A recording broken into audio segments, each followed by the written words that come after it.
Ya, kita akan ngebahas dandanan khusus episode 7-nya aja. Episode yang meledakkan internet, yang jadi trending topik, yang tiba-tiba lu semua ngelihat teman-teman lu tuh story-nya dandan episode 7. Terus yang dimana lu ngeliat meme-nya, orang-orang pada nangisnya, orang-orang pada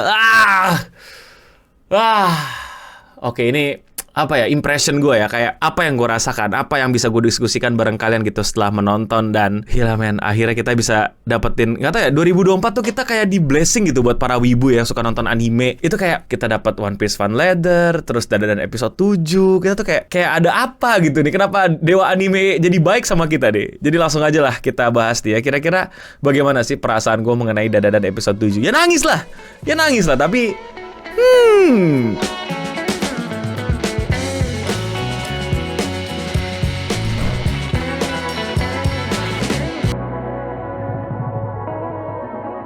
Dan sebuah anime yang udah jelas petualangan nyariin biji orang ya. Jadi ketika biji temen lu hilang, terus lu berusaha nyariin, tapi ternyata biji lu itu diperebutkan sama alien dan hantu-hantu di sekitar lu. Jujur gue udah baca manganya, dan episode 7 itu kan hantu akro ya, kita bilang aja, kita singkatin ya, akrobatik silky itu gue benar-benar juga nangis. Gue awalnya nggak nangis, gue kayak kaget anjir gitu. Bukan cuman ceritanya, bahkan gambarnya itu benar-benar luar biasa banget. Benar-benar bikin kita yang kayak gokil anime bisa sampai kayak gini.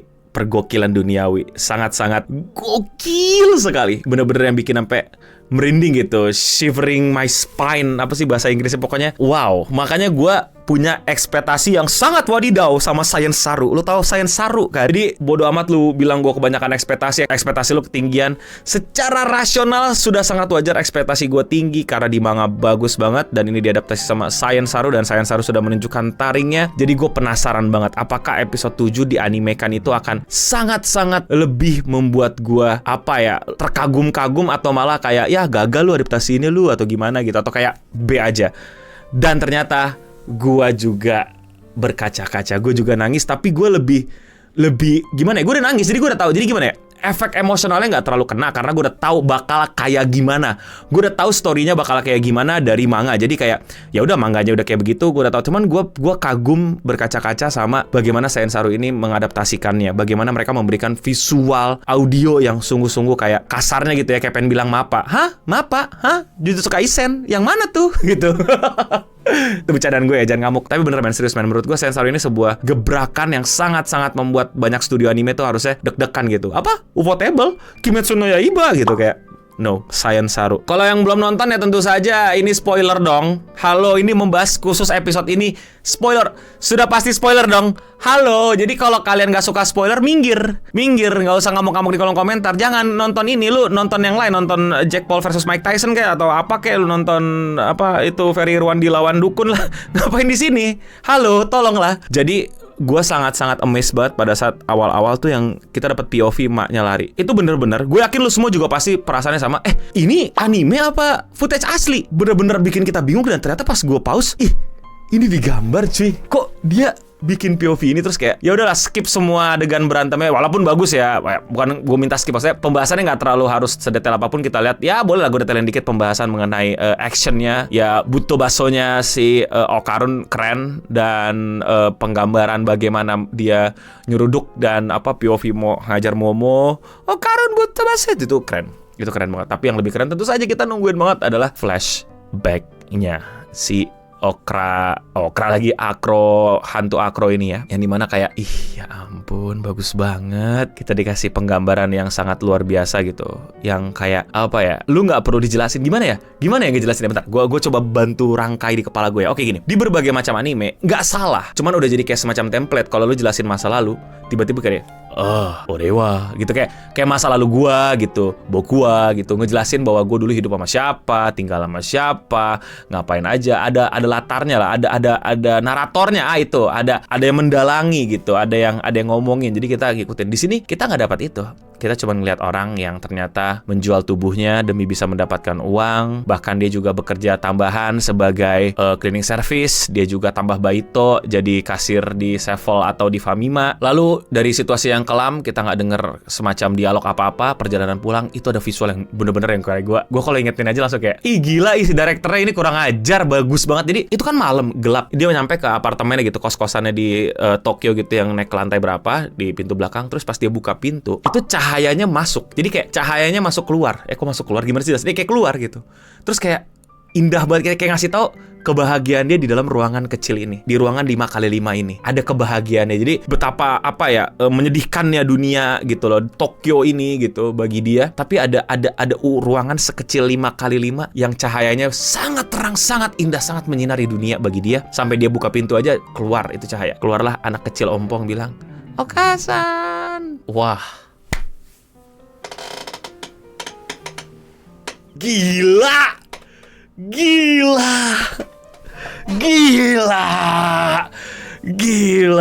Lu mau bilang kurang bagus, udah mata lu udah aneh, otak lu udah sengklek. Itu sederhana banget, tapi buat gue yang suka simbolisasi itu sangat-sangat menyentuh hati sekali. Bagaimana akhirnya dia ngajarin balet karena itu yang dia tahu. Mungkin itu adalah apa yang selama ini dia pelajari si orang tua itu. Ya dia taunya cuma balet, jadi dia cuma bisa ngajarin anaknya balet. Anaknya nggak bisa balet tapi anaknya senang balet, dan dia cuma pengen anaknya bahagia. Sehingga dia kerja, dia nggak peduli. Dia nutup matanya, dia nutup kupingnya untuk apa yang terjadi pada dunianya pada saat dia mendapatkan uang. Pokoknya gue mau kebahagiaan buat anak gue pengen anak gue cantik, anak gue paling bahagia di dunia ini. Dibeliin lah baju dari hasil kerja kerasnya, namun itu semua harus berakhir. Ada satu adegan lagi yang menurut gue tuh kayak deg-degan gitu loh, yang kayak ditarik-tarik sama anaknya gitu, yang kayak ayo ditarik gitu, ayo main gitu. Padahal kita tahu itu kayak emaknya tuh kayak capek banget, lelah banget gitu. Tapi tiba-tiba emaknya langsung acting nangkep anaknya itu dianimasin dengan gimana ya, kayak itu tuh gak harus dianimasiin Death Heart, Saru ketika sih itu kayak adegan film gitu, bukan yang adegan anime. Kalau anime paling kayak zuak gitu loh, kayak dicepetin gitu, kayak ada apa atau di-cut di mana gitu. Tapi bahkan dianimasin ketika anaknya tiba-tiba langsung dipeluk kenceng gitu. Aduh, Saru kurang ajar. Bagus banget. Terus main di mana dia capek, harusnya kayak gitu. Dan itu semua harus berakhir di mana akhirnya debt collector datang. Dan wah, itu lu tonton sekali lagi, men. Bagaimana berantemnya, ngejarnya, ketusuknya, ketampolnya, percikan darahnya, jatuhnya, dan yang acting anak kecilnya itu juga, suaranya itu luar biasa sekali. Itu sangat indah sekali, sangat menyentuh hati sekali, sangat indah sekali, sangat luar biasa menyenangkan sekali. Dan akhirnya dia kayak berjuang lari. Kita akhirnya ngerti ternyata awal episode adalah gambaran POV dia ngejar anaknya, sampai akhirnya dia ada adegan ingat ditarik lagi sama anaknya untuk ayo ma bangun ma, main sama aku ma. Terus kayak ternyata dia udah gak kuat, dia pakai sisa-sisa tenaganya untuk mengejar, tapi dia akhirnya harus ke atas rooftop. Ini banyak orang yang miss kalau mereka nggak tahu kalau itu sebenarnya karena nggak baca manganya atau mungkin nggak sadar ya, itu kan lampu-lampu atas Tokyo gitu, lampu-lampu kota gitu. Terus dia melakukan tarian terakhirnya di atas. Wah, itu indah banget, man.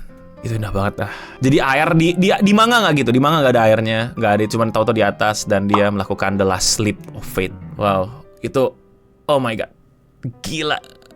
Gila.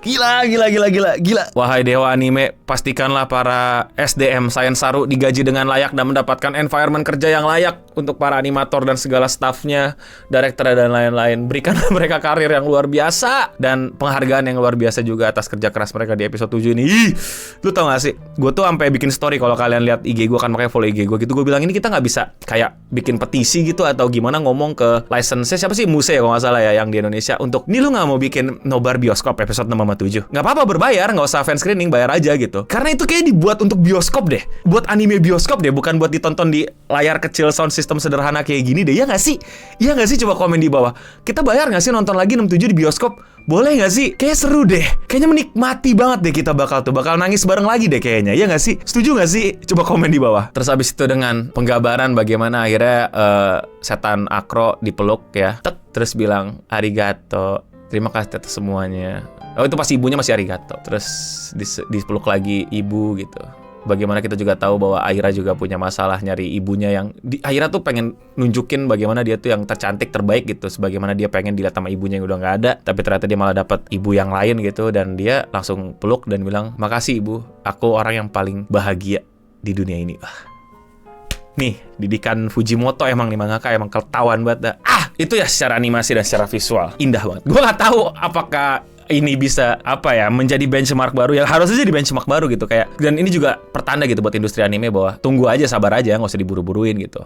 Bikinlah anime-anime yang kayak gini gitu. Jangan dipaksa-paksa ngegas dan buru-buru mulu gitu. Dikasih anime yang satu bagus, yang kasih jelek gitu, kayak gimana ya? Maksudnya banyak loh anime bisa diginiin, dibikin bagus kayak gini, apalagi kalau manganya udah bagus gitu kan. Poin gue adalah tadi omongan tadi, kalau kalian mungkin nggak jelas ya karena gue blabber banget ngomongnya. Jadi gini, lo tau gak sih ada kecenderungan di industri anime itu tuh, kalau manganya bagus dan emang fansnya udah banyak, ya bikin seadanya aja. Sedangkan kalau misalnya manganya kurang dan emang lagi, wah ini kayak gue bisa bikin lebih bagus nih, dijadiin animenya bagus gitu. Itu ada kecenderungan gosip-gosip kayak gitulah. Kalau kalian sadar, kita tahu Dadadan manganya bagus dan anime juga bisa bagus kayak gini kan, seneng ya, kayak gas gitu loh, mantap, terima kasih gitu.